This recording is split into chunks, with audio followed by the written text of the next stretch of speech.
Olá, Deus abençoe você. Hoje, sábado 28 de junho, celebramos a memória obrigatória do Imaculado Coração de Maria, depois de celebrar ontem, a solenidade do Sagrado Coração de Jesus.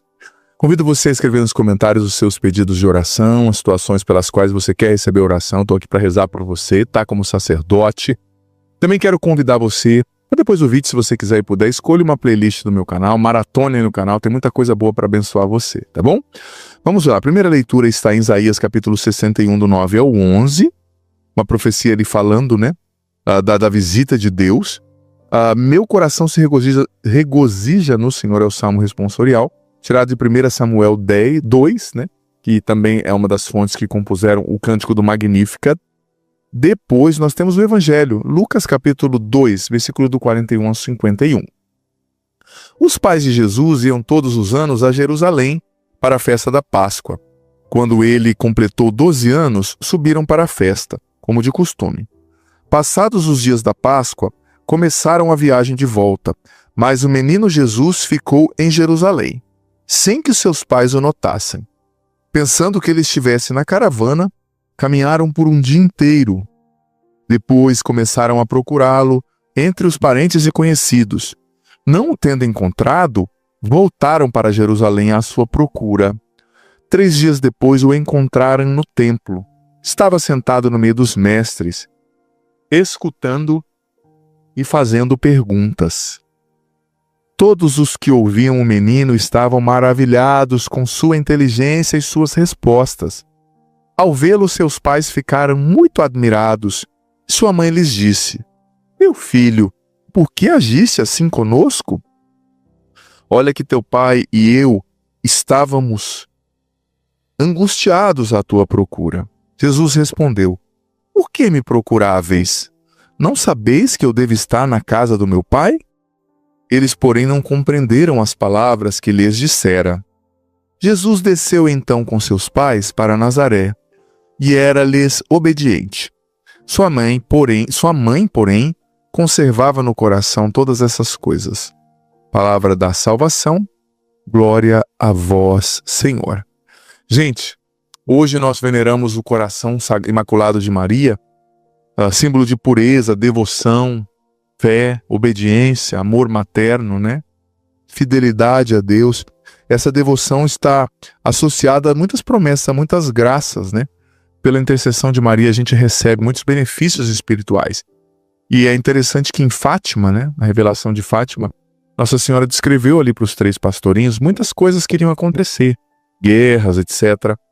E depois de tudo isso, ela disse: olha, no fim, o meu imaculado coração triunfará, Aqueles que estiverem com Nossa Senhora, que estiverem escondidos dentro desse imaculado coração, não obstante as perseguições, as guerras, as dificuldades, vão triunfar com ela, sabe?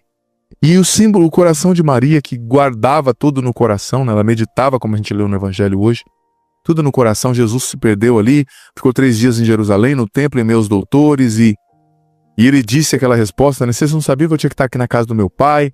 E ela foi meditando essas coisas no seu coração, no seu silêncio, Então, o Imaculado Coração de Maria, gente, ele é um modelo, símbolo para nós de fé, Uma fé genuína, uma fé pura, uma fé que se abandona com confiança. Mas também é símbolo de obediência a Deus. Ela não entendeu tudo, mas quando ela disse sim, o sim estava dado. Com certeza, muitos fatos da vida de Jesus, Maria não entendeu, como você e eu não entendemos muito bem certas coisas. Talvez aos pés da cruz ela não entendeu por que Jesus estava morrendo daquele jeito. E para eles entenderam melhor depois que o Espírito Santo veio, gente? Em Pentecostes. O Espírito Santo foi lembrando o que Jesus tinha ensinado, foi fazendo as coisas terem significado, sentido na mente, no coração deles. Então imagina a dor daquela mulher, mas em nenhum momento ela questionou a Deus. Ela se revoltou, Então ela é um modelo de obediência, ela é um modelo de fé.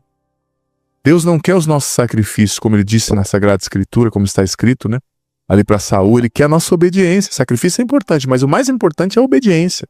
E a desobediência é a mesma coisa que um pecado de idolatria, diante de Deus. Está lá no livro de Reis, Nossa Senhora também é um modelo, o coração dela, gente, é um modelo de intercessão, Esse coração que sempre rezava, que sempre reza pela igreja. O Imaculado Coração de Maria é conhecido também na tradição da igreja como um lugar de refúgio. Eu e você podemos nos refugiar no Imaculado Coração de Maria. Podemos nos esconder lá. Porque lá o inimigo, sabe, não vai nos alcançar.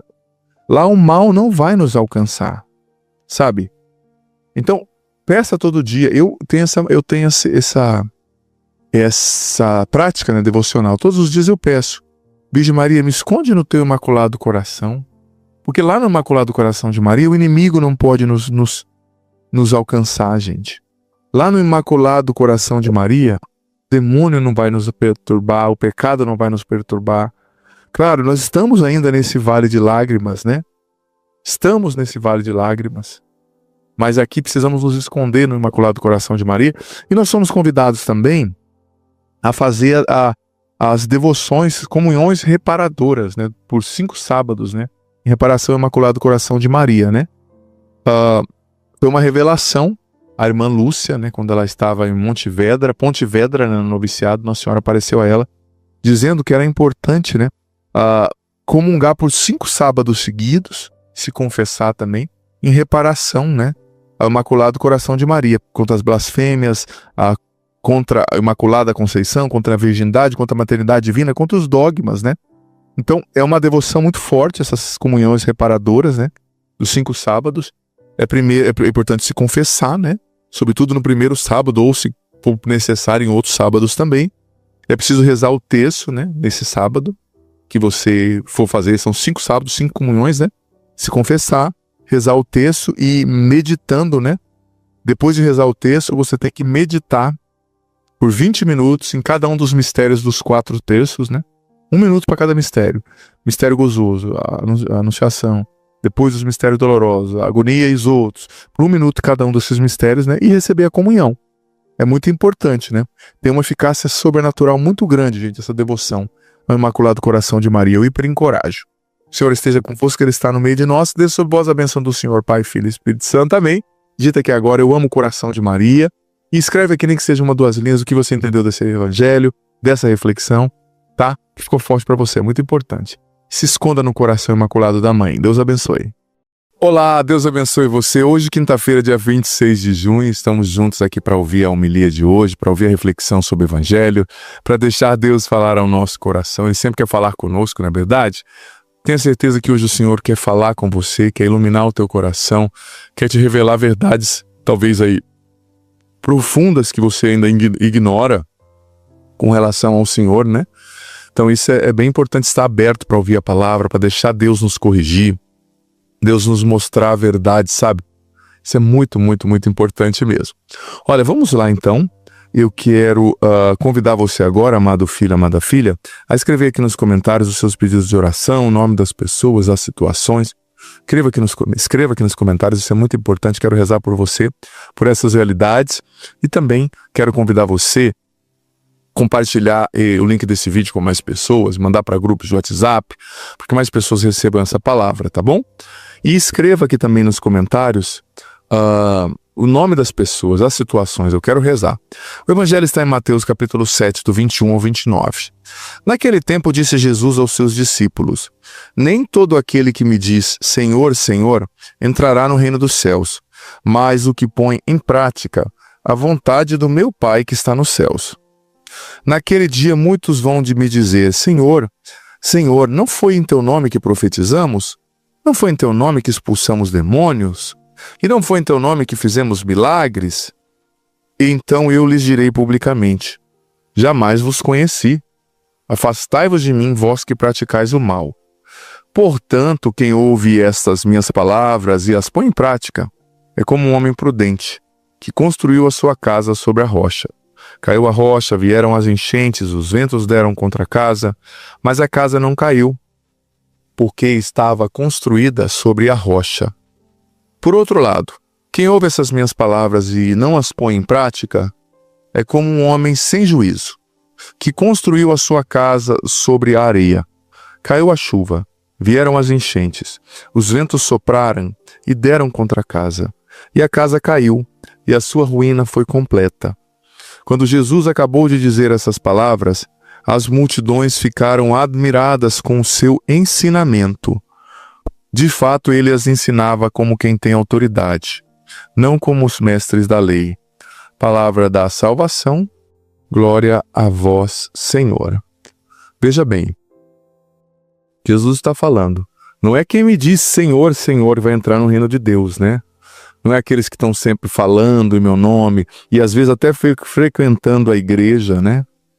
Isso não é, olha, por incrível que pareça, a gente precisa ir para a igreja para ir para o céu, a gente precisa viver e acreditar no nome de Jesus para ir para o céu, mas não é só isso, viu? Que garante a nossa salvação.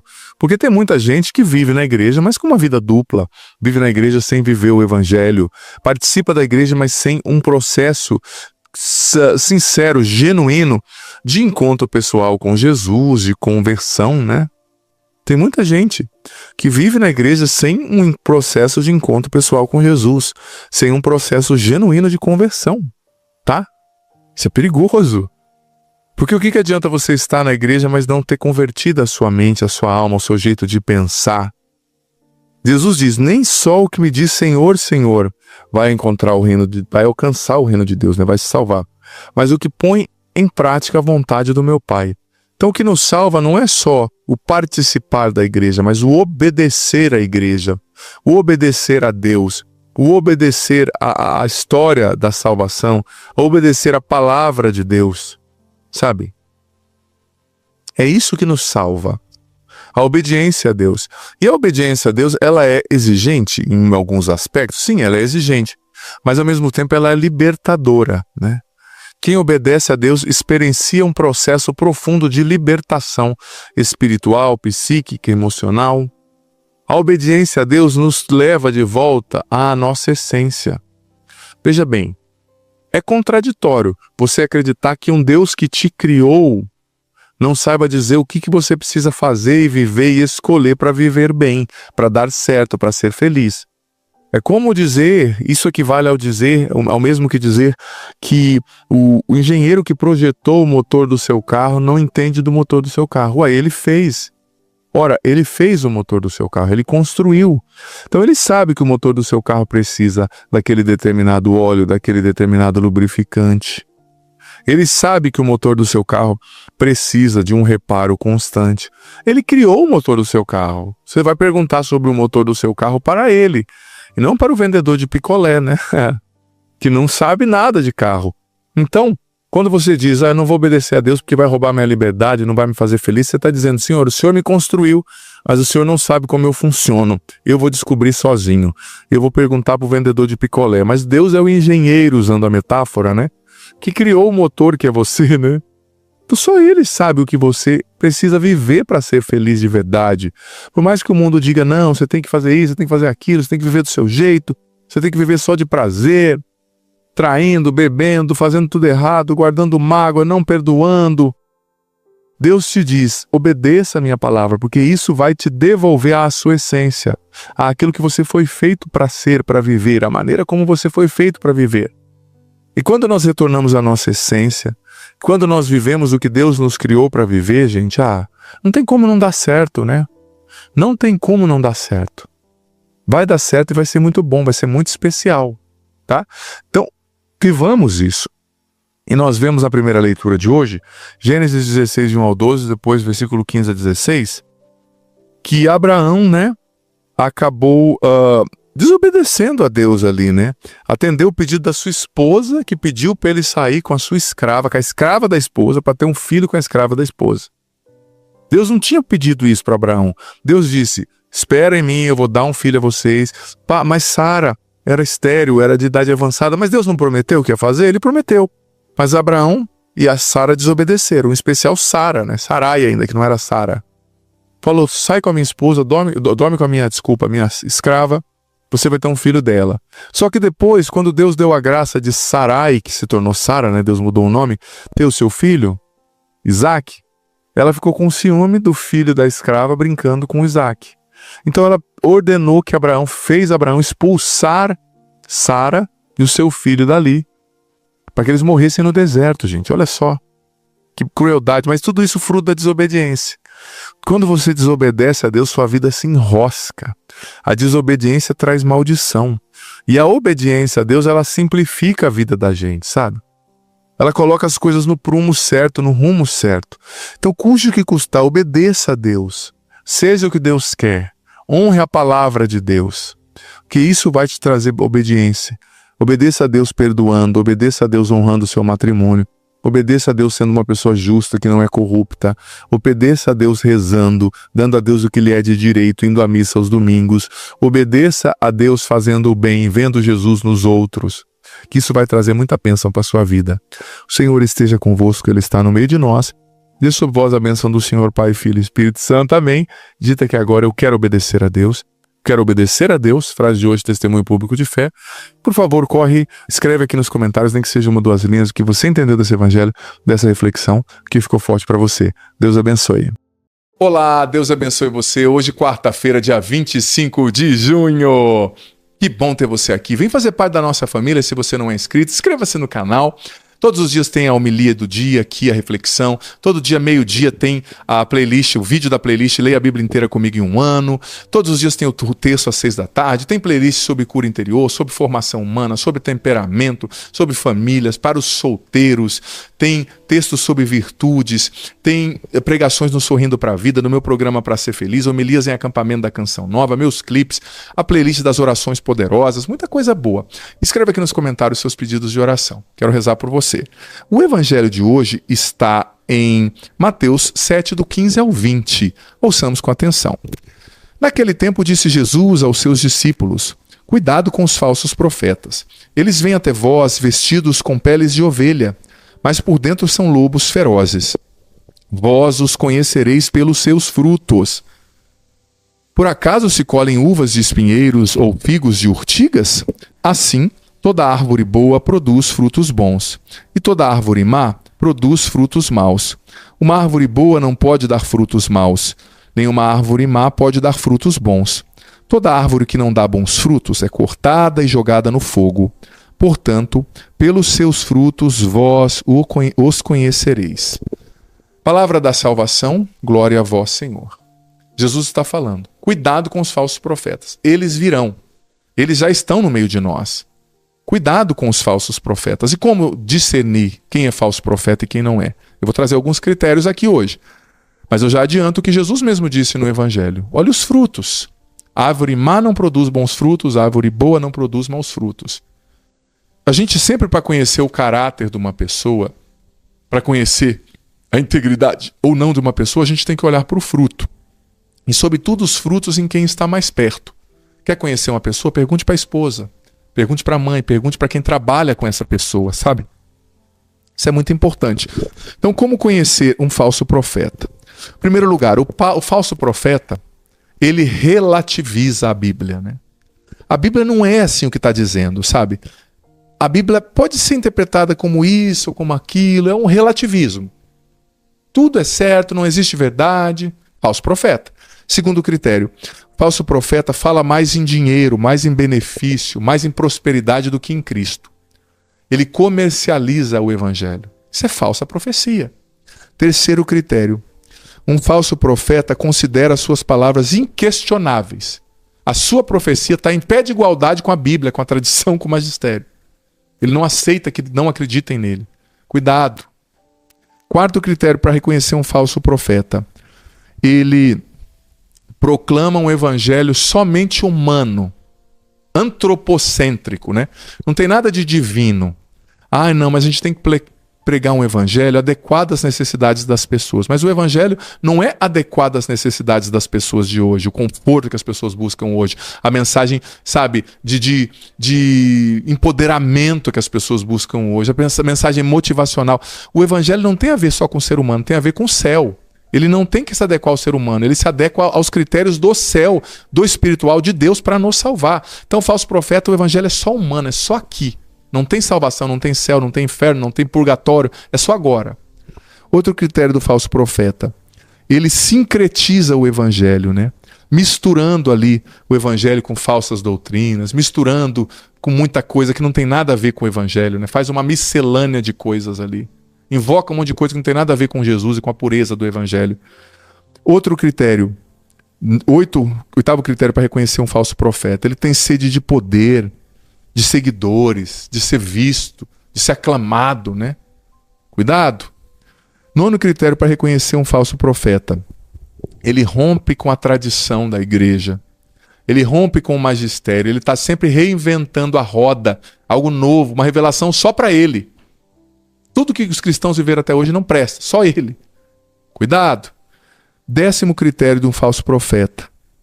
Ele fala de Cristo, mas mesmo pregando de Cristo, ele nega Cristo na sua pregação. Isso é fato, gente. Tem gente que está falando de Jesus, mas no meio da pregação ele nega Jesus. Porque Jesus falou, carrega a sua cruz, me siga. O Filho do Homem não tem onde reclinar a cabeça. E a pessoa está pregando Jesus, falando que Jesus vai dar só vitória, só lucro, só dinheiro, só milhões, só Ferrari. Está negando Jesus, que ele falou da cruz, do despojamento, do não ser servo somente da riqueza. Claro, a riqueza é uma bênção, mas se for usada segundo os critérios de Deus, ela não é a última e única finalidade da vida. E o último critério que eu quero colocar aqui do falso profeta, 11º, ele se considera melhor do que os outros. Ele vai se distinguindo do rebanho, criando novos títulos eclesiásticos, fabricando, porque ele é muito especial. No fundo é um orgulhoso, um vaidoso, né? Que centra a si mesmo, coloca a si mesmo no lugar de Deus. Enfim, que o Senhor nos dê sabedoria, discernimento e unção para percebermos os falsos profetas e não os seguirmos, e também denunciarmos a falsa profecia. Que o Espírito Santo venha sobre mim e sobre você, nos dando essa graça. Dê sobre você o seu dia e permaneça para sempre. A bênção do Deus Todo-Poderoso, Pai, Filho e Espírito Santo. Amém. Digita aqui agora, eu sou ovelha de Cristo. Eu sou ovelha de Cristo. Frase de hoje, testemunha público de fé, não sai sem digitar. Por favor, escreva aqui nos comentários, medita um pouquinho, pensa o que você entendeu do Evangelho, da reflexão que Deus está falando ao seu coração. Muito importante, ótimo dia, Deus abençoe você e, por favor, compartilhe esse Evangelho com mais pessoas, manda nos grupos de WhatsApp para que mais pessoas recebam a palavra de Deus. Também, se você puder, tá no Facebook, no TikTok, no Instagram, no Twitter, compartilha aí também. Deus abençoe, ótimo dia para você. Olá, Deus abençoe você. Hoje, terça-feira, 24 de junho, solenidade da Natividade de São João Batista, né? Quero abraçar com carinho quem está celebrando aí o seu São João. No Nordeste é muito forte, né? Em outros lugares. Aqui no Sul, no Sudeste, no Sul não é tão forte, mas tem uma tradição muito bonita lá. Que Deus abençoe, que seja uma festa religiosa mesmo, tá? De oração, de a missa, tá bom? Deus abençoe. Escreva aqui nos comentários os seus pedidos de oração. Quero rezar por você pelas suas intenções. Lembrando que toda terça, de 8 às 9 da noite, nós temos um encontro mais que marcado pela TV Canção Nova com o programa Pra Ser Feliz, tá? Música, palavra de Deus, direção espiritual, momentos fortíssimos de espiritualidade. Espero você. E todos os dias ao meio-dia está entrando aqui no meu canal o vídeo da playlist, né, da dinâmica, da iniciativa que eu estou fazendo nesse ano. Leia a Bíblia inteira comigo. Desde Gênesis a Apocalipse, comecei dia 1º de janeiro.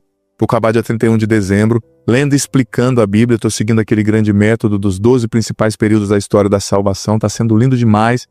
Eu leio, eu explico. Talvez você sempre quis entender a Bíblia e não teve quem te explicasse. Ó, não tem desculpa. Todo dia ao meio-dia entra aqui, o vídeo fica na playlist Bíblia em um ano para você assistir a hora que você puder. Vai lá, começa do comecinho, vai lendo um dia de cada vez, ouvindo.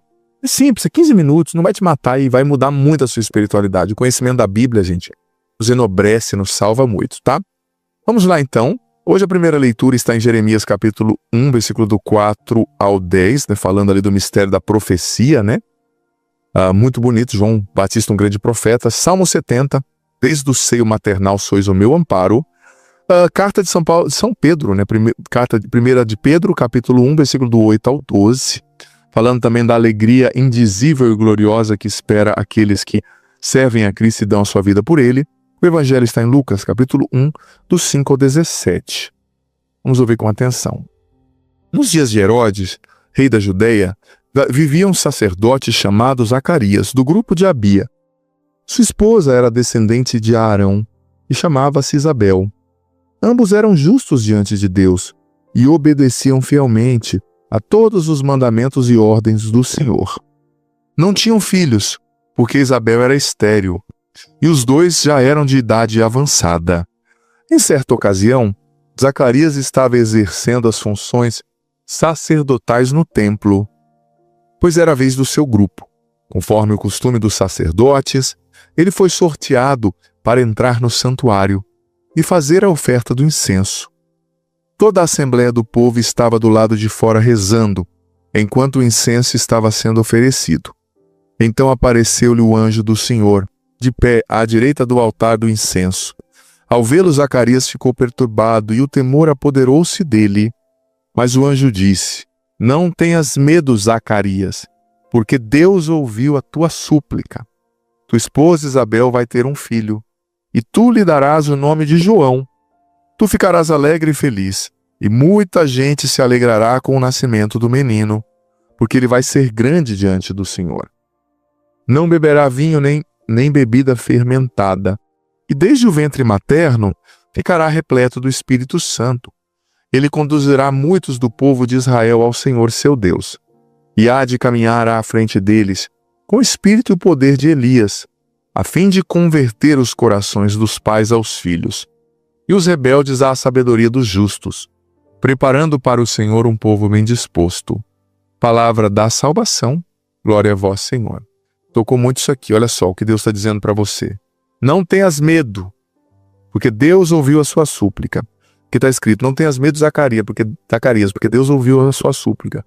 Eu vou dizer, não tenhas medo, Maria, não tenhas medo, Fernando, não tenhas medo, Paulo, não tenhas medo, Renata, não tenhas medo, Joana, não tenhas medo, Ingrid, não tenhas medo, Felipe, não tenhas medo, José Henrique, não tenhas medo, Osvaldo, não tenhas medo, José Carlos, não tenhas medo, sabe, Janaína, porque Deus ouviu a sua súplica.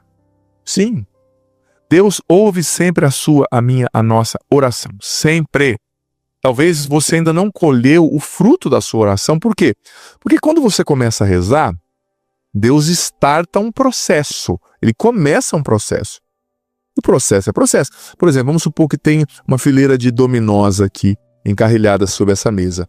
Se eu derrubar o primeiro, o último, para cair o último, vai precisar processo. Todos vão ter que cair, empurrando um ao outro até chegar no último. Então, quando você começa a rezar, você derrubou o primeiro dominó. Por isso que tem que ser uma oração constante e perseverante, porque a sua oração de cada dia vai derrubando, né, as pedrinhas de dominó uma a outra, até caírem todas e derrubarem toda a fileira ali das pedras do dominó, né? Então, Deus ouve a sua oração. Por que você está com medo? Deus ouviu o que você já pediu. Continua rezando, continua combatendo, não pare de rezar. Mas não tenha esse medo, tira esse medo do seu coração, tá? Vai dar tudo certo, Deus está com você. Ele está tirando essa desconfiança do amor dele que estava surgindo no teu coração, isso é coisa do inimigo.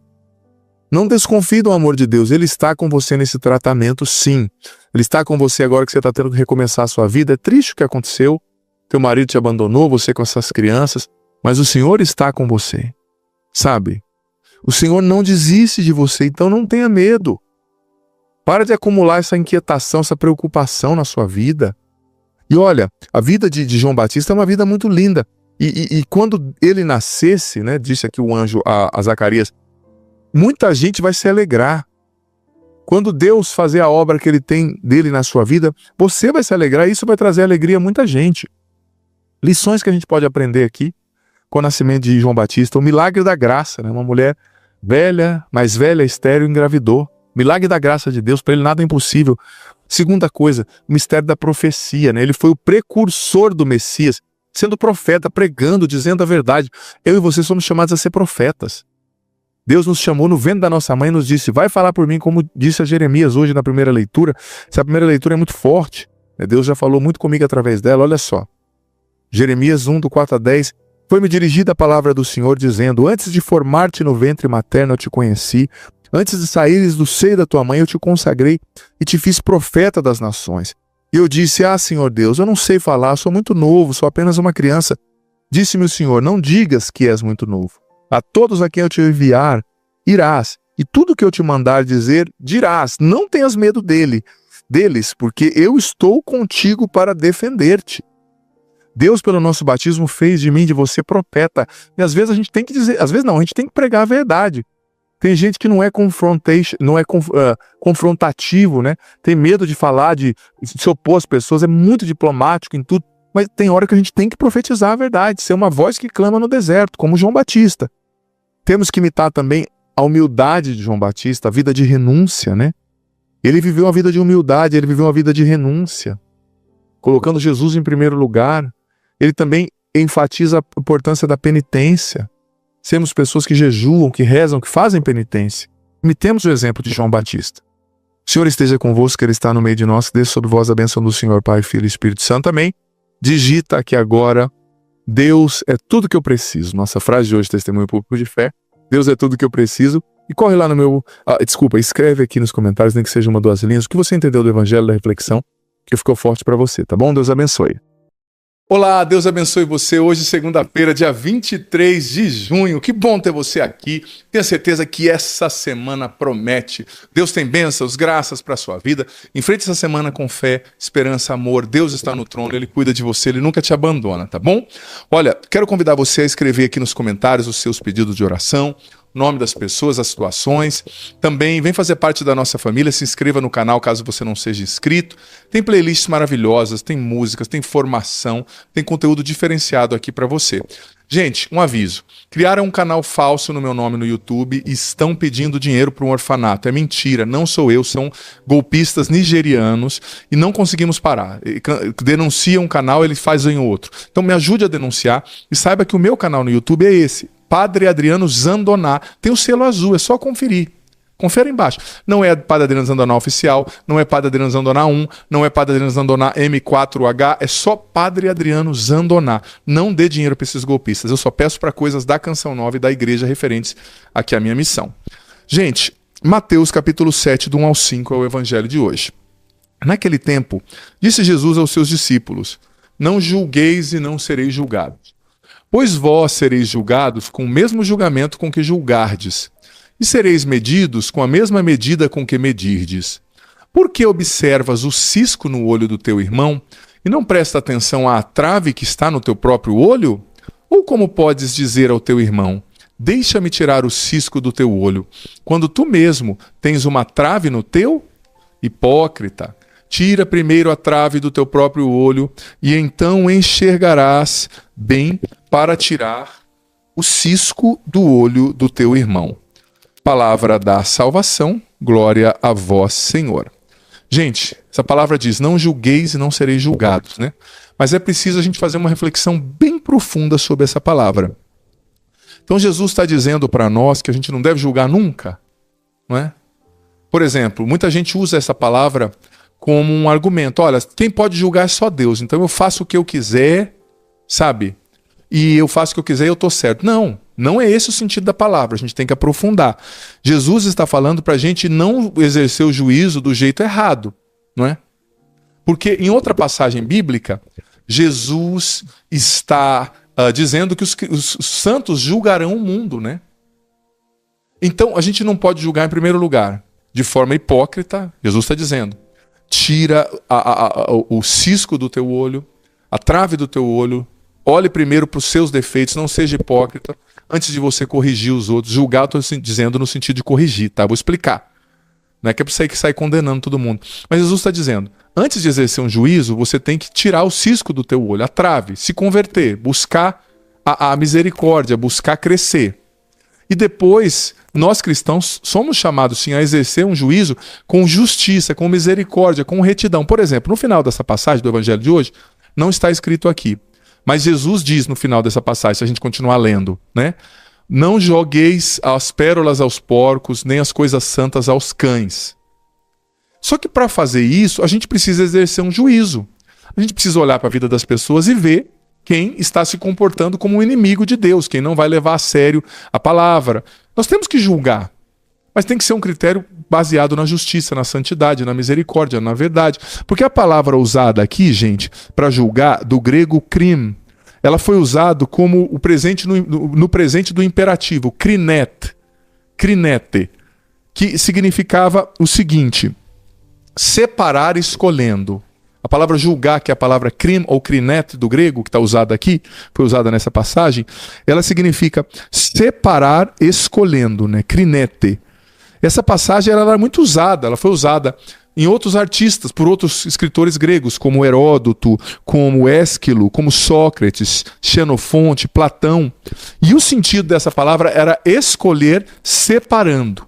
Escolher separando o errado do certo, o bom do ruim.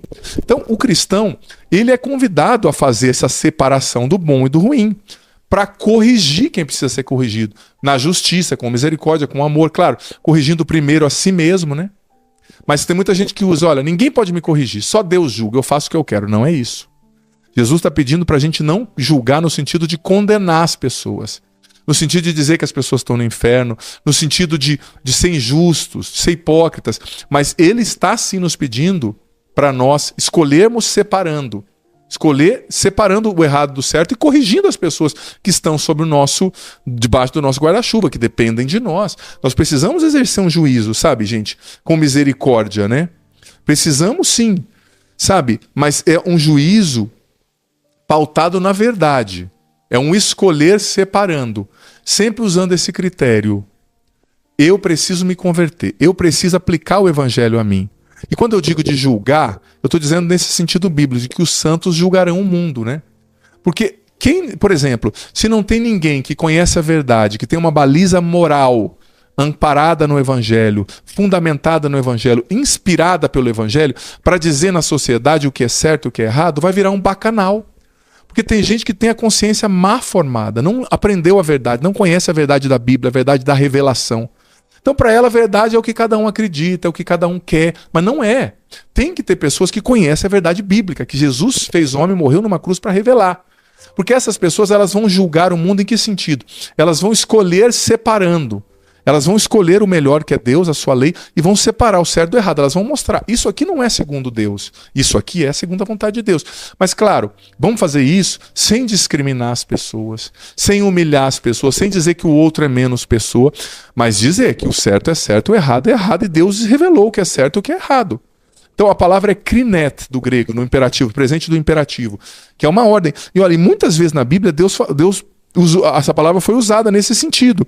Por exemplo, você pega lá 1 Coríntios 10:15. Julgai vós mesmos o que digo. A Bíblia está pedindo para a gente julgar. Julgai vós mesmos o que eu estou dizendo, São Paulo falou.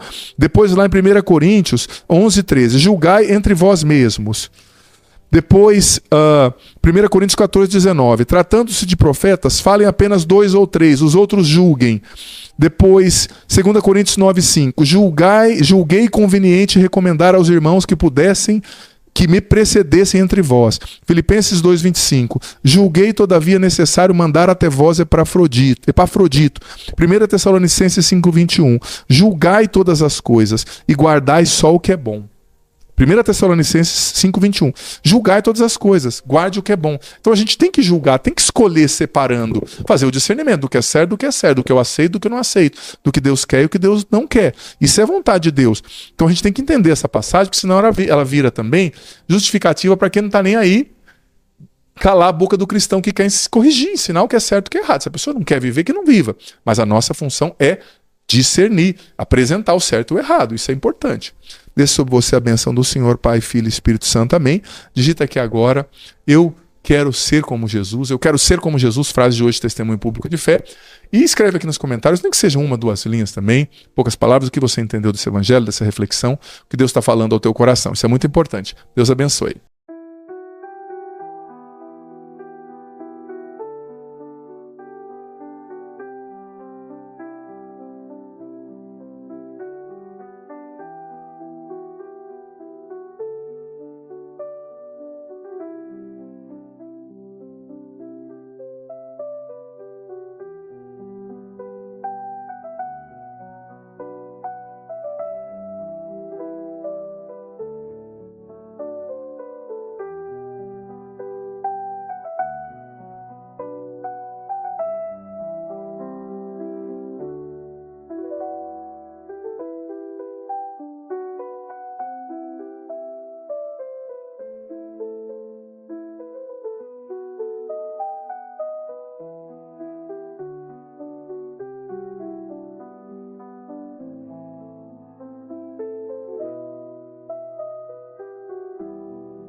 Olá, Deus abençoe você. Hoje, domingo, dia 22 de junho, 12ª semana do Tempo Comum. Muito feliz de ter você aqui. Quero convidar você a já escrever aqui nos comentários seus pedidos de oração, tá?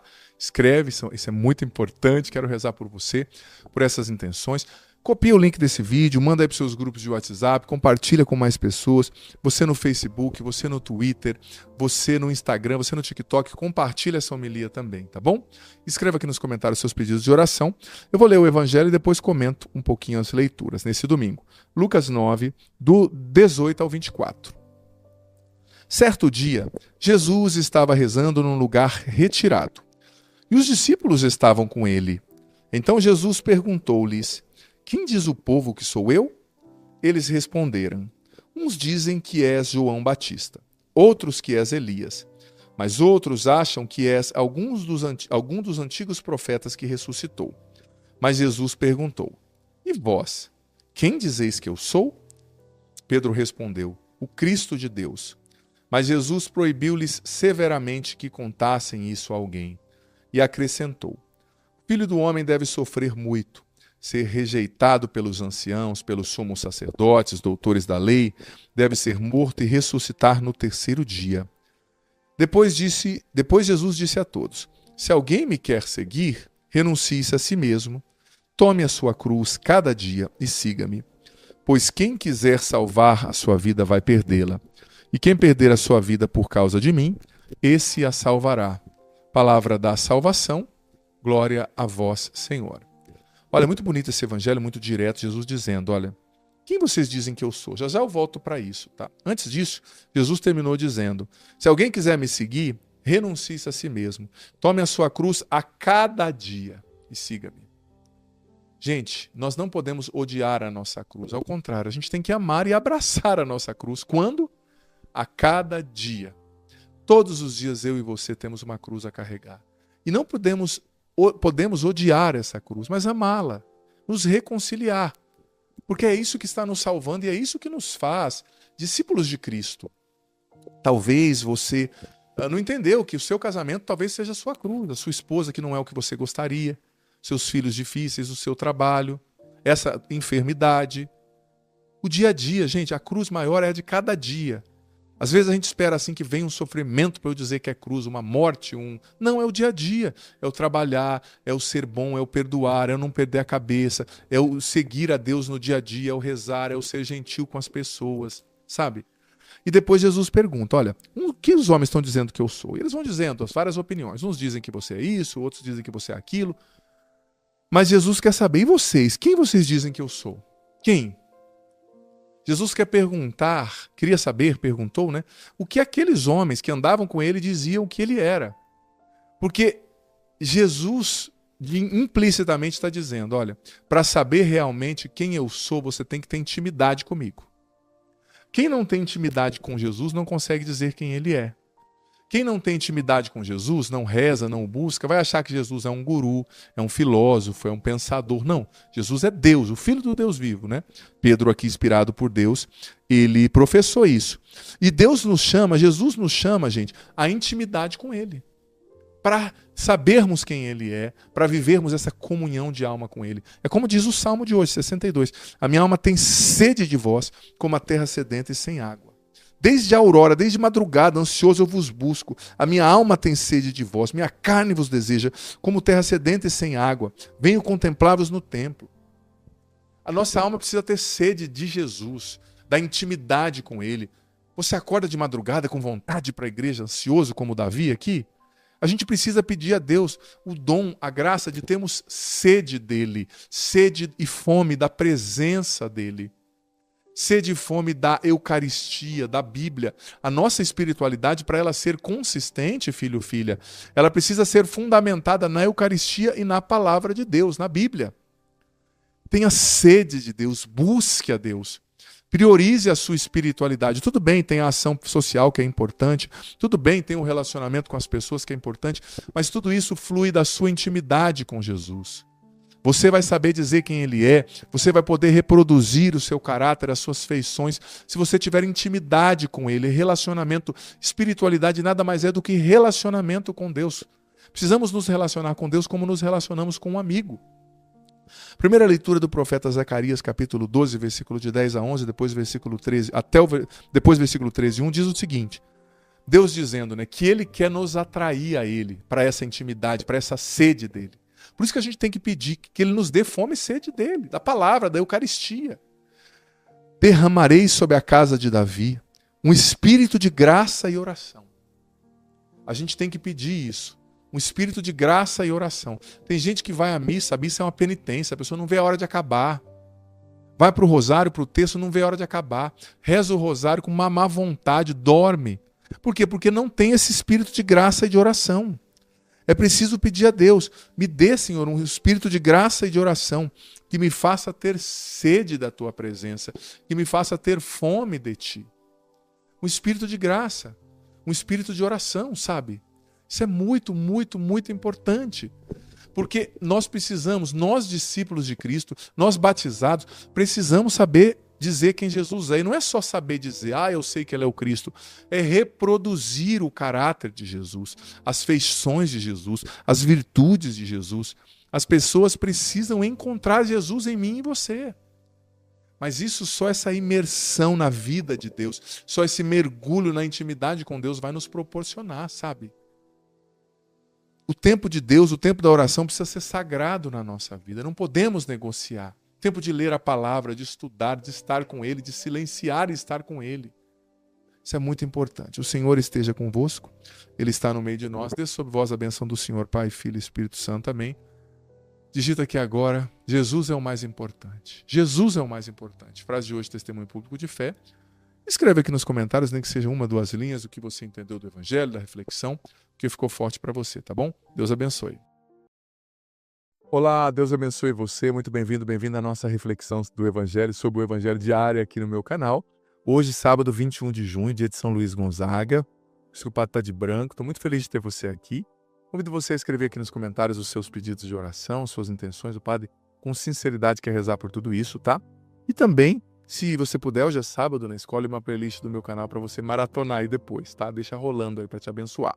Primeira leitura de hoje, carta de São Paulo aos Coríntios, capítulo 12, versículo do 1 a 10. São Paulo dizendo que ele não vai se gloriar em nada a não ser nas suas fraquezas, né? Muito bonita essa leitura, gente. Eu tirei o lema da minha ordenação diaconal daqui. Salmo 33, provai e vede quão suave é o Senhor. E o Evangelho Mateus, capítulo 6, versículo do 24 ao 34. Ouçamos. Naquele tempo disse Jesus aos seus discípulos: Ninguém pode servir a dois senhores, pois ou odiará um e amará o outro, ou será fiel a um e desprezará o outro. Vós não podeis servir a Deus e ao dinheiro. Por isso eu vos digo, não vos preocupeis com a vossa vida, com o que havereis de comer ou beber, nem com o vosso corpo, com o que havereis de vestir. Afinal, a vida não vale mais que o alimento, e o corpo mais que a roupa? Olhai os pássaros do céu. Eles não semeiam nem colhem, nem ajuntam em armazéns. No entanto, o vosso Pai que está nos céus os alimenta. Vós não valeis mais do que os pássaros? Quem de vós pode prolongar a duração da própria vida só pelo fato de se preocupar com isso? E por que ficais preocupados com a roupa? Olhai como crescem os lírios dos campos. Eles não trabalham, nem fiam. Porém eu vos digo, nem o rei Salomão em toda a sua glória jamais se vestiu como um deles.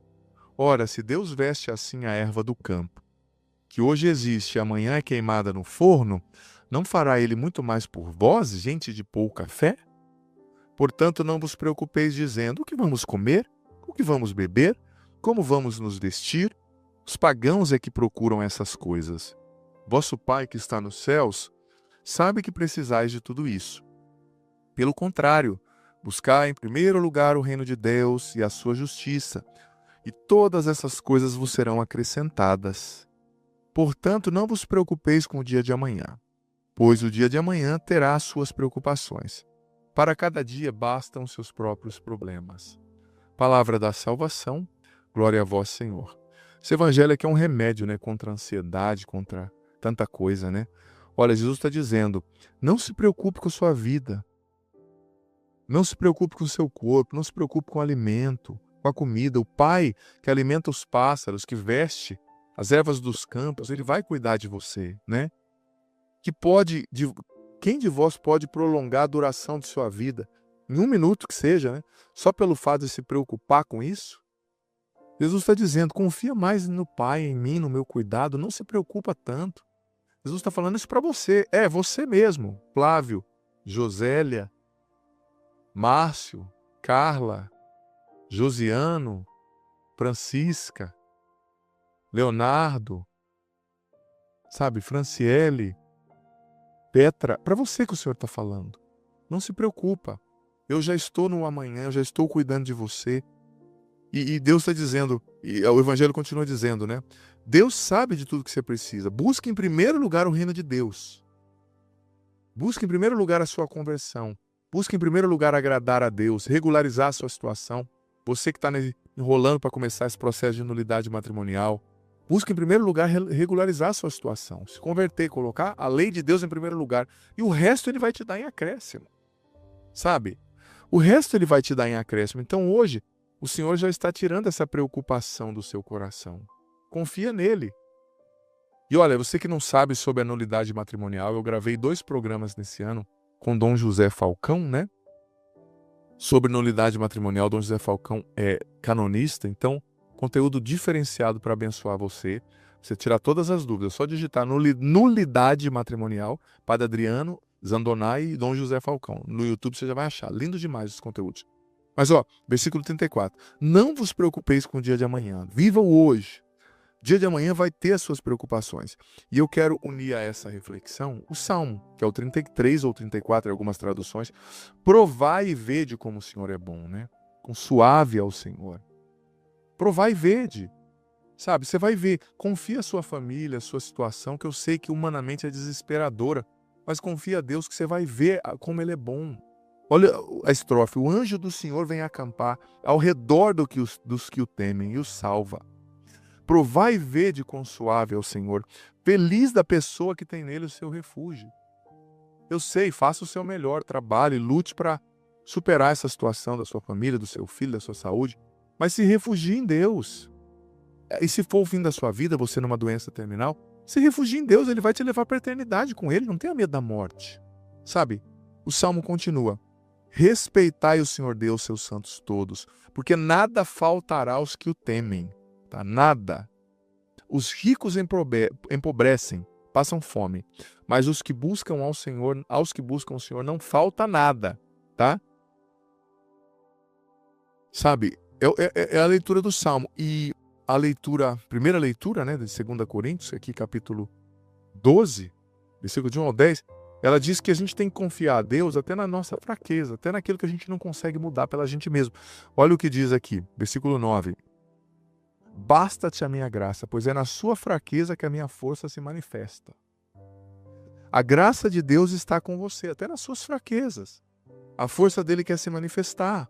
Talvez você está preocupado por causa de coisas, hábitos que você não consegue vencer. Deus está te dizendo, basta-te a minha graça, eu estou contigo. Luta, faça o seu melhor, combata o mal, mas confie, porque na sua fraqueza, na situação difícil que você está vivendo, a minha força vai se manifestar. O Senhor esteja convosco.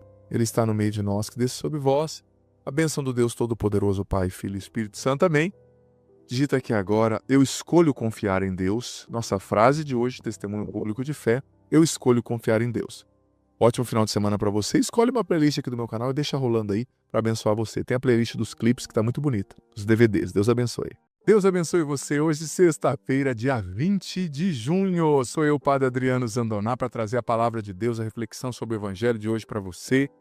Olha, todos os dias eu rezo o texto às 18 horas, 6 da tarde aqui no canal. Vem rezar comigo, tá? Escreve aqui nos comentários seus pedidos de oração. Quero rezar por você, pela sua família, pelas suas intenções. Mateus capítulo 6, do 19 ao 23. Ouçamos.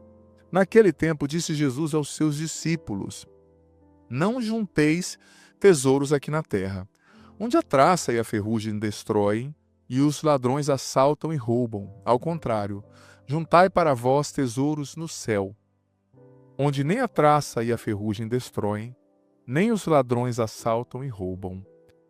Porque onde está o teu tesouro, ali estará também o teu coração.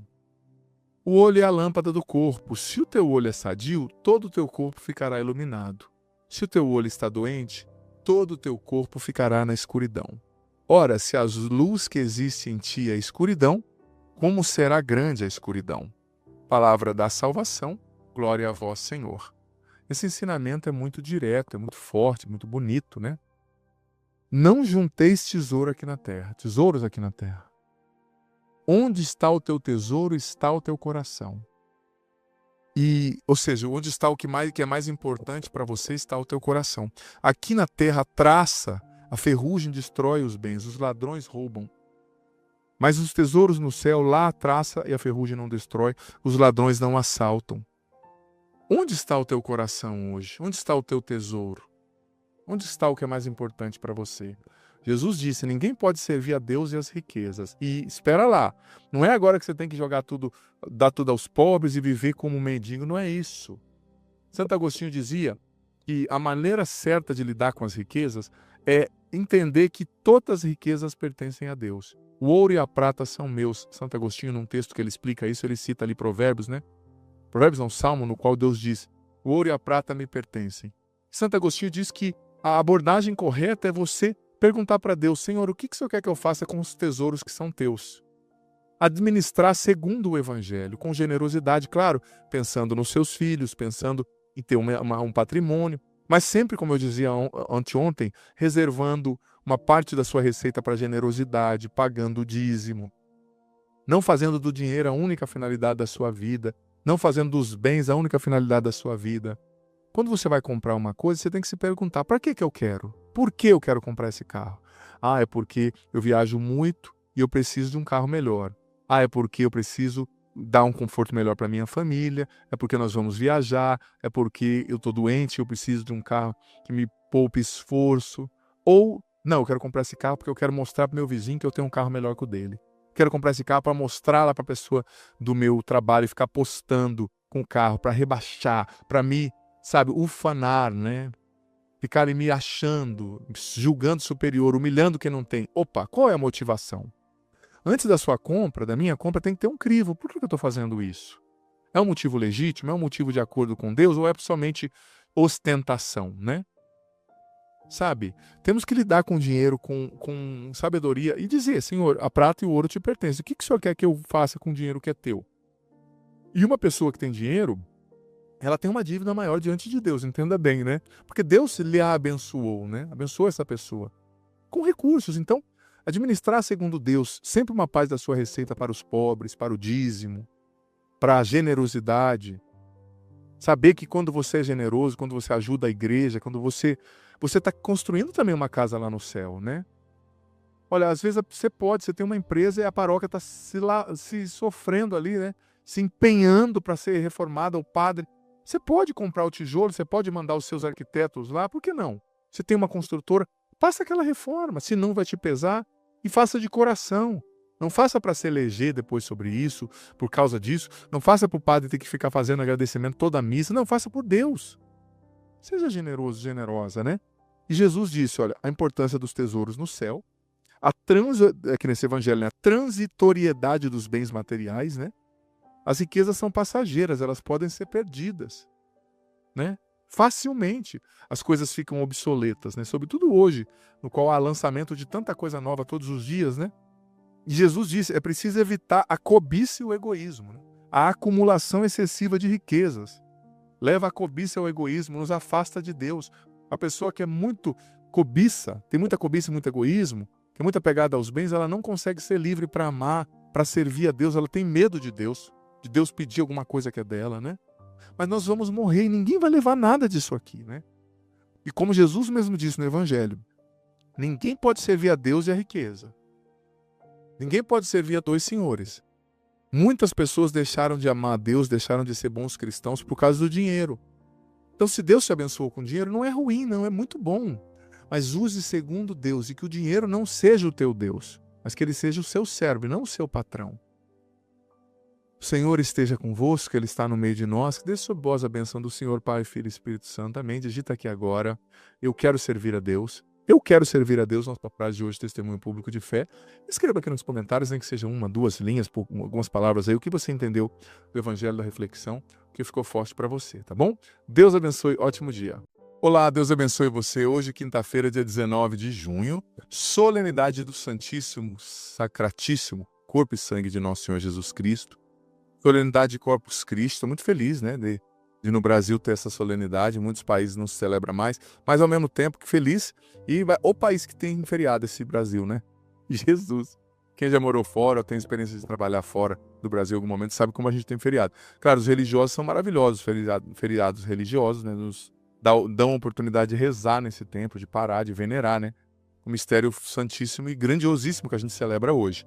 Mas veja bem, é um dia muito especial. Eu já quero dizer que a nossa frase de hoje, testemunho público de fé, você já pode digitar aqui embaixo, eu amo a Eucaristia, eu amo a Eucaristia. Olha, as leituras de hoje são muito lindas, muito especiais. Quero convidar você a escrever nos comentários aqui também seus pedidos de oração, o nome das pessoas, as situações, sabe? Escreve aqui nos comentários tudo isso, que o Padre quer rezar por você, por essas realidades que estão no teu coração. E também quero partilhar um pouquinho sobre as leituras de hoje. Hoje nós temos a primeira leitura em Gênesis 14, do 18 ao 20, falando do rei Melquisedeque, né, o rei de Salém, que era um rei sem descendência e sem posteridade, que ofertou o pão e o vinho, né, que tem uma simbologia perfeita que fala ali do sacerdócio de Cristo. Cristo não era levita da tribo de Levi, mas o sacerdócio dele é um sacerdócio único, sacerdócio eterno, como o de Melquisedeque. Depois vemos o Salmo 109, ou em algumas traduções 110, que é o lema da minha ordenação sacerdotal, que é o Tu és sacerdote eternamente, segundo a ordem do rei Melquisedeque, né, um sacerdócio eterno. E depois a segunda leitura de São Paulo aos Coríntios, primeira carta de São Paulo aos Coríntios, capítulo 11, 23 a 26. Bem interessante, eu vou ler essa segunda carta depois, tá? Vou partilhar falando sobre o mistério da Eucaristia. Temos uma sequência linda hoje também antes do Evangelho. E vamos ler o Evangelho que está em Lucas, capítulo 9, versículo do 11b ao 17. Naquele tempo, Jesus acolheu as multidões. Falava-lhes sobre o reino de Deus e curava todos os que precisavam. A tarde vinha chegando. Os 12 apóstolos aproximaram-se de Jesus e disseram: Despede a multidão, para que possa ir aos povoados e campos vizinhos procurar hospedagem e comida, pois estamos num lugar deserto. Mas Jesus disse: Dai-lhes vós mesmos de comer. Eles responderam: Só temos 5 pães e 2 peixes, a não ser que fôssemos comprar comida para toda essa gente.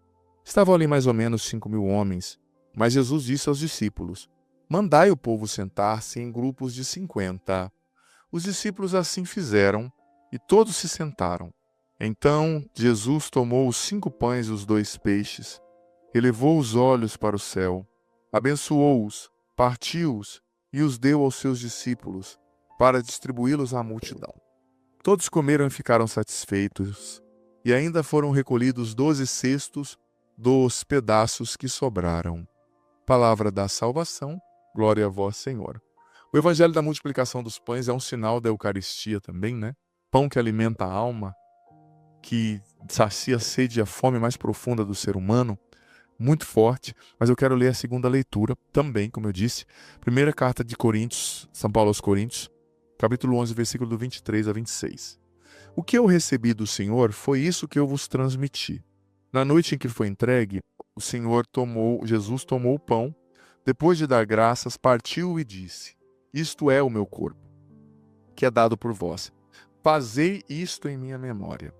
Do mesmo modo, depois da ceia, tomou também o cálice e disse: Este cálice é a nova aliança em meu sangue. Todas as vezes que dele beberdes, fazei-o em minha memória. Todas as vezes, de fato, que comerdes deste pão e beberdes deste cálice, estarei proclamando a morte do Senhor, até que ele venha. Palavra da salvação. Do Senhor, graças a Deus. Veja bem, o evangelho de hoje não foi o evangelho diretamente da instituição, porque a segunda leitura está falando aqui da instituição. Olha só, é muito interessante. A igreja celebra a Eucaristia, o corpo e o sangue de Cristo, desde o primeiro século, desde quando Jesus foi ressuscitado. E lá em 1600, século XVI, 1516, Martinho Lutero, os reformadores protestantes falaram: está tudo errado, não existe isso, né? É um símbolo. Mas se você pegar o texto, se você for fazer uma exegese, aquilo que chama um estudo aprofundado da Bíblia, pegar os verbos aqui no grego original com o qual o Novo Testamento foi escrito, o verbo não está flexionado de forma a apresentar uma simbólica possibilidade, está flexionado no imperativo. Isto é o meu corpo. Isto é o meu sangue. Depois, outro verbo no imperativo. O imperativo quer dizer, é uma ordem, não é uma sugestão. Jesus está dizendo, é o meu corpo, é o meu sangue, não simboliza. E ele está dizendo, fazer isso em minha memória. Que tenha alguém para fazer isso na minha memória. Ali ele instituiu o padre. Porque o padre, gente, ele é totalmente consagrado a Deus para viver como Jesus viveu. E para fazer isso na memória, ofertar o corpo e o sangue de Jesus. Porque é assim que Jesus quer nos alimentar e é assim que ele quer ser adorado. No ritual, sabe, incruento da Eucaristia, onde ele entrega novamente seu corpo, sua alma, morre, vive sua paixão, ressuscita para nossa salvação. É assim que ele quer, porque ele quis, sabe? E tem gente que fala, o padre não casa por causa dos bens da igreja. Gente, não é nada disso. Os pastores não têm família e as igrejas evangélicas não falem, pelo contrário, estão cada vez mais ricas, com todo respeito aos irmãos protestantes, né? Então, família não seria o problema. O padre não casa por uma razão espiritual, por uma razão teológica. Por quê? Porque ele faz isso em memória de Cristo. E para fazer o que Cristo fez na memória de Cristo, para fazer o pão e o sangue virar corpo e sangue de Cristo, desculpa, o pão e o vinho virarem corpo e sangue de Cristo, ele tem que viver como Cristo. E Cristo, como que Cristo viveu, gente? Cristo não se casou. Por isso que o padre não se casa. Cristo viveu casado com a eternidade, com o Pai.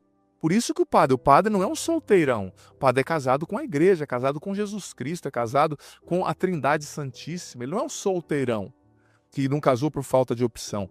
Ele fez uma opção por Deus.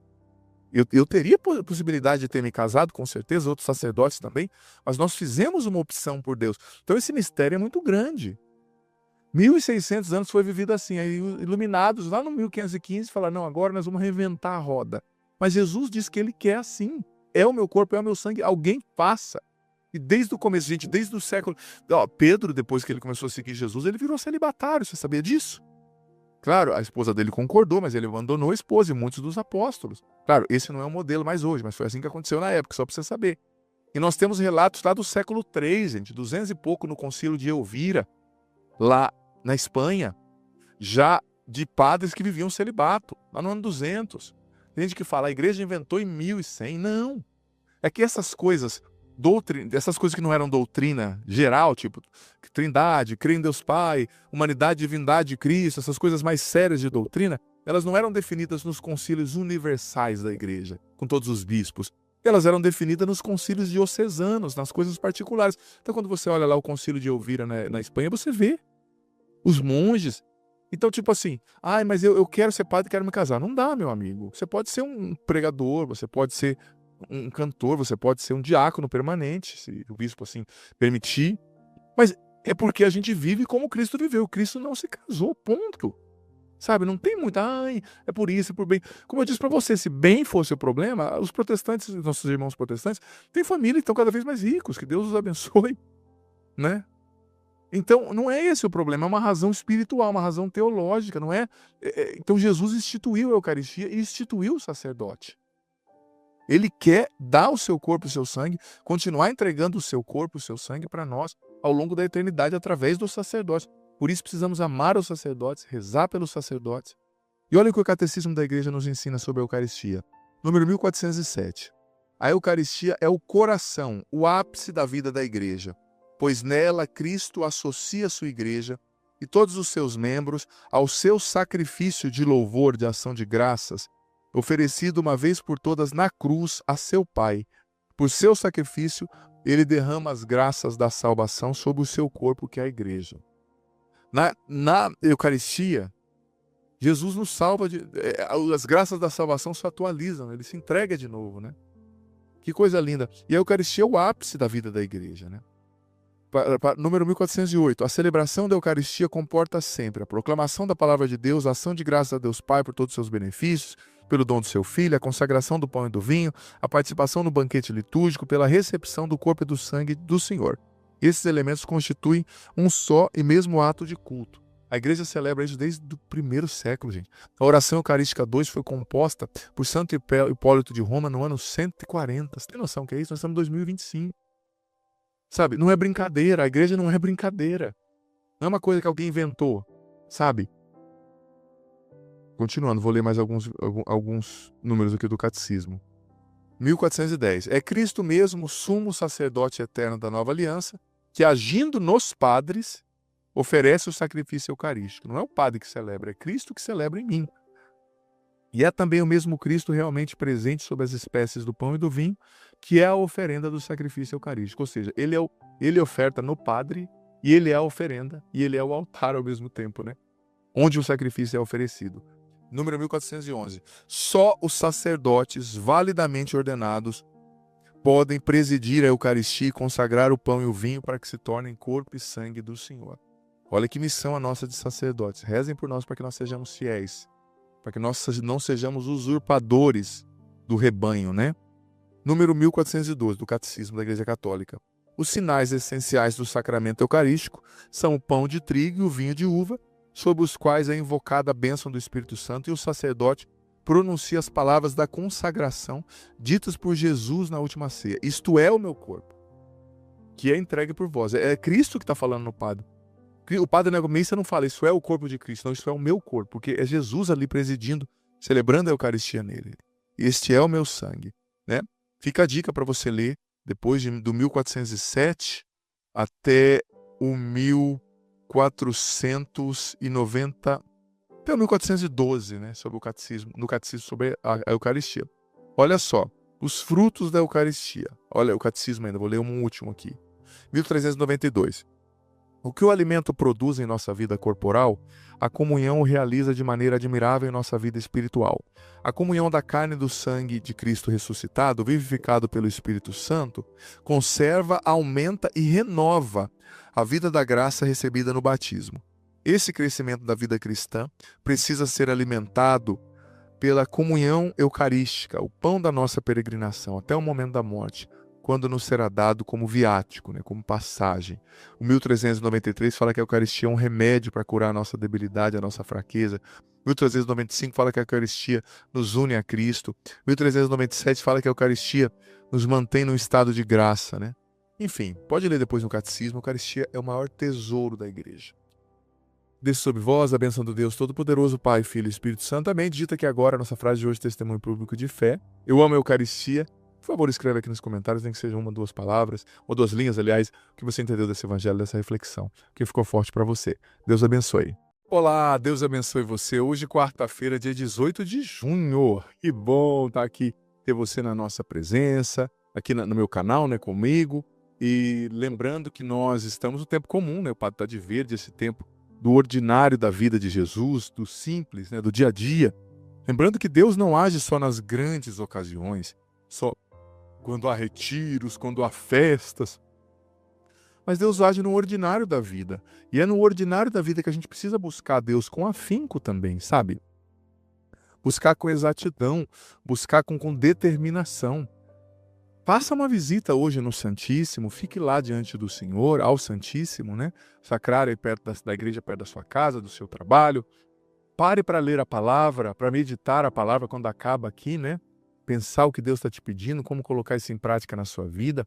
Venha também fazer o projeto Bíblia em um ano, conhecer a Bíblia como um todo, né, nesse ano. Se dedique, busque mais, sabe? Não, é no dia a dia, é no simples que a nossa espiritualidade, o nosso relacionamento com Deus vai se solidificando. Olha, escreva aqui nos comentários os seus pedidos de oração, o nome das pessoas, as situações. Quero rezar por você, viu? Quero rezar por aquilo que está no seu coração. E também vem fazer parte da nossa família, se você não é inscrito no canal, se inscreva, quero acolher você aqui na nossa família. Mateus 6, do 1 ao 6, depois do 16 ao 18. Naquele tempo, disse Jesus aos seus discípulos: Ficai atentos para não praticar a vossa justiça na frente dos homens, só para serdes vistos por eles. Caso contrário, não recebereis a recompensa do vosso Pai que está nos céus. Por isso, quando deres esmola, não toques a trombeta diante de ti, como fazem os hipócritas nas sinagogas e nas ruas, para serem elogiados pelos homens. Em verdade vos digo, eles já receberam a sua recompensa. Ao contrário, quando deres esmola, que a tua mão esquerda não saiba o que fez a tua mão direita, de modo que a tua esmola fique oculta, e o teu Pai que vê o que está oculto, te dará a recompensa. Quando orardes, não sejais como os hipócritas que gostam de rezar de pé, nas sinagogas e nas esquinas das praças, para serem vistos pelos homens. Em verdade vos digo, eles já receberam a sua recompensa. Ao contrário, quando tu orares, entra no teu quarto e fecha a porta e reza ao teu pai que está oculto. E o teu pai que vê o que está escondido, te dará a recompensa. Quando jejuardes, não fiqueis com o rosto triste, como fazem os hipócritas. Eles desfiguram o rosto, para que os homens vejam que estão jejuando. Em verdade vos digo, eles já receberam a sua recompensa. Tu, porém, quando jejuares, perfuma a cabeça e lava o rosto, para que os homens não vejam que tu estás jejuando, mas somente o teu pai que está no oculto. E o teu pai que vê o que está escondido, te dará a recompensa. Palavra da salvação, glória a vós, Senhor. Amado filho, amada filha, essa passagem é muito bonita. Ela lembra a gente da quaresma, né, dos tempos da quaresma. Mas você sabe que Jesus está orientando como fazer a caridade, como orar, como jejuar. Mas olha, essas orientações aqui, elas são para pessoas que já praticam isso. Elas pressupõem que você reze, que você jejue e que você faça a caridade. A maioria das pessoas, talvez eu e você que estamos aqui, talvez não estejamos fazendo isso. Isso aqui não é uma coisa só para os tempos de Jesus. Você jejua toda semana? É importante jejuar. Eu jejuo toda semana. É importante. Não estou falando aqui para me gabar, mas para dizer que é importante. Você reza todos os dias? Você pratica a caridade? Essas três coisas precisam estar presentes na nossa vida.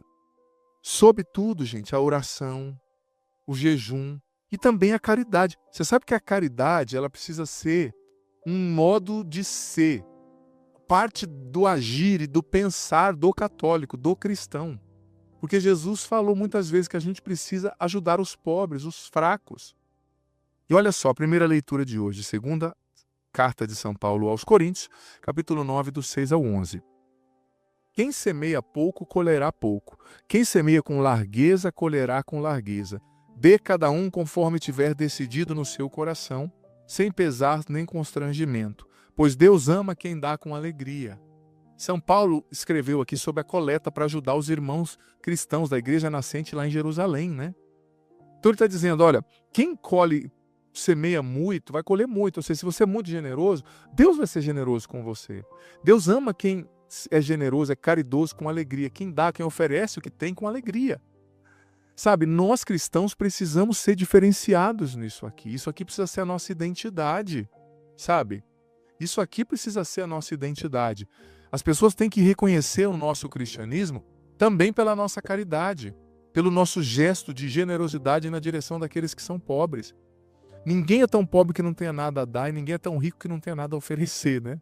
Ou ninguém é tão pobre que não tenha nada a dar, a oferecer, ninguém é tão rico que não tenha nada a receber. Talvez o rico não precise de uma cesta básica, mas precisa de oração, precisa de testemunho, precisa de evangelização. Mas todos nós temos que praticar a caridade ajudando quem precisa.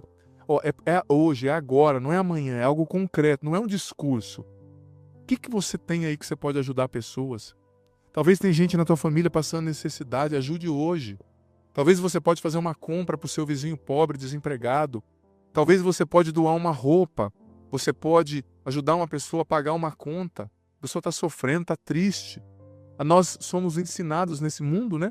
A só juntar, a ter. É importante a gente ter uma reserva, mas tem que sempre na nossa reserva ter separado o montante da caridade, da generosidade. Seja generoso com quem precisa, seja generoso com a igreja, com a obra de Deus, porque com certeza isso vai voltar para você 7 vezes mais. Dê sobre você e tua semana a bênção do Senhor, Pai, Filho e Espírito Santo. Amém. Dita que agora eu quero ser generoso. Eu quero ser generoso ou generosa, a nossa frase de hoje, testemunho público de fé. E por favor, escreva aqui nos comentários, nem que seja 1 ou 2 linhas, o que você entendeu do Evangelho, da reflexão que Deus está pedindo para você, como colocar isso em prática na sua vida. Que Ele te abençoe.